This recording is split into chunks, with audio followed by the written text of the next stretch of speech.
जय हो करौली सरकार की, जय हो सच्चे दरबार की। बोलो राधा रमण हरि बोल। ओ भक्तों, इसके पहले का वीडियो आपने देखा मानव चेतना। मानव चेतना में आपने देखा कि यदि मानव मनुष्य व्यक्ति स्कूल ना जाए, गुरुओं के द्वारा उसको ज्ञान ना मिले, यूनिवर्सिटीज के द्वारा उसको नॉलेज ना मिले, तो वह भी आगे चलकर एक पशु के समान दिखाई देगा और उसी की तरह व्यवहार करेगा। इसीलिए करौली सरकार ने बताया है कि मनुष्य के पास सूचना और ज्ञान बराबर बराबर नहीं है। कहने का तात्पर्य है, किसी मनुष्य के पास में सूचना कम है, ज्ञान ज्यादा है, किसी के पास में ज्ञान ज्यादा है, सूचना कम है। और जैसा मनुष्य के पास में ज्ञान है, जैसी उसके पास में सूचनाएं हैं, वह वैसा ही जीता है और वैसी ही अपनी पहचान बनाता है। तो भक्तों, आज करौली सरकार उन बिंदुओं पर प्रकाश डाल रहे हैं जिनके आधार पर मनुष्य जीता है। नंबर 1, जानना, सेल्फ एक्सपीरियंस। नंबर 2, मानना, अकॉर्डिंग टू इंफॉर्मेशन। पहचानना, आइडेंटिफाई।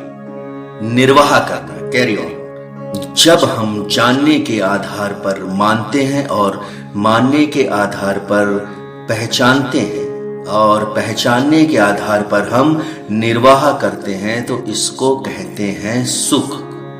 लेकिन जब हम बिना जाने सिर्फ मानने के आधार पर निर्वाह करते हैं, जीते हैं, तो इससे समस्या उत्पन्न होती है और इसको कहते हैं दुख। मनुष्य को भोजन के साथ सम्मान की भी आवश्यकता होती है, लेकिन पशु को केवल भोजन की आवश्यकता होती है। जानवर को भोजन की आवश्यकता होती है सिर्फ और सिर्फ शरीर के लिए। जानवर खाने के बाद में सो जाता है, जबकि आदमी, मनुष्य, मानव खाने के बाद में सोचता है, उसका दिमाग चालू रहता है, वह सोचना चालू करता है। इस धरती पर 2 तरह के मानव हैं। एक तो साधन सुविधा संपन्न लोग हैं, लेकिन वह दरिद्र हैं, और दूसरे साधन और सुविधा विहीन मनुष्य हैं, इसलिए वह दरिद्र है। भक्तों, अब हमें करौली सरकार बताते हैं समृद्धि क्या है।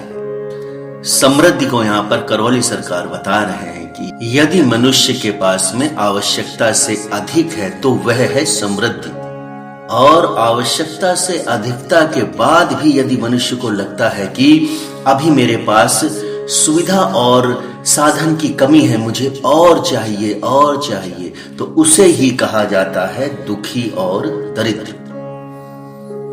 वह चाहता है कि उसके पास में और आ जाए, सब कुछ आ जाए।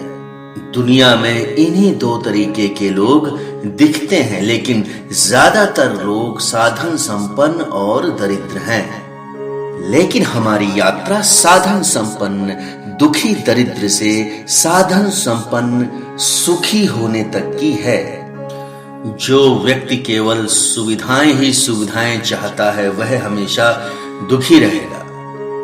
केवल सही समझ और संबंधों के आधार पर या सुविधाओं को सही तरीके से उपयोग करके ही वह सुखी रह सकता है।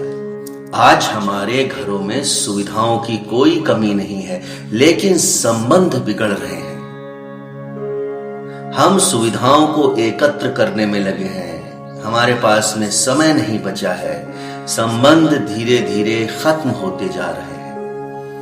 हम किसी भी तरीके से संसार की सारी सुख सुविधाओं का उपयोग करना चाहते हैं, फिर वह तरीका गलत हो या सही हो।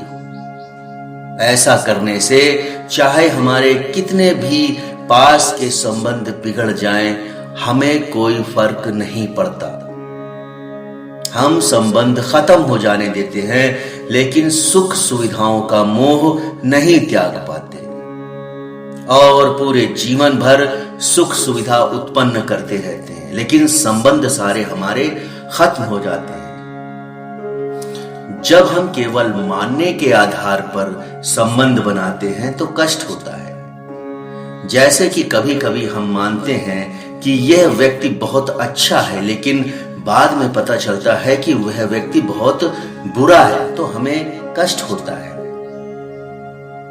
और जब हम जानकर संबंध बनाते हैं, व्यक्ति को जानकर पहचान कर संबंध बनाते हैं, वह संबंध हमारा सही रहता है, हमें उसके बाद में दुख नहीं होता है। तो भक्तों, आज हमें करौली सरकार ने बताया जानना, मानना, पहचानना और निर्वाह करना। जब हम इन 4 भागों को अपने जीवन में उतारते हैं, इन्हीं के आधार पर चलते हैं, तभी हमारा जीवन सुखी रहता है। तो आज के इस पूरे वीडियो की चर्चा में निष्कर्ष निकलता है कि यदि मनुष्य सुविधाओं पे ध्यान ना देकर संबंध पे ध्यान दे, अपने संबंध वह बनाए, तो उसका जीवन बहुत ही सुखी हो सकता है, आनंदमय तरीके से वह अपना जीवन गुजार सकता है। वहीं पर मनुष्य क्या करता है, संबंध को त्याग कर सुविधाओं के लालच में पड़ जाता है। वह सुविधाएं एकत्र करने के चक्कर में पड़ जाता है, जिससे कि उसके सारे संबंध धीरे धीरे अपने आप खत्म हो जाते हैं।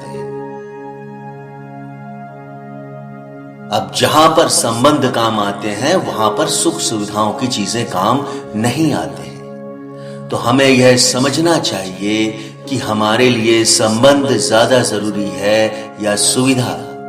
तो भक्तों, यह चर्चा आगे भी कंटिन्यू रहेगी। तो भक्तों, इस वीडियो को मैं यहीं समाप्त करने की इजाजत चाहता हूं। अगले वीडियो में मैं आपसे नई जानकारियों के साथ में फिर मिलूंगा। तब तक के लिए जय हो करौली सरकार की, जय हो सच्चे दरबार की। बोलो राधा रमण।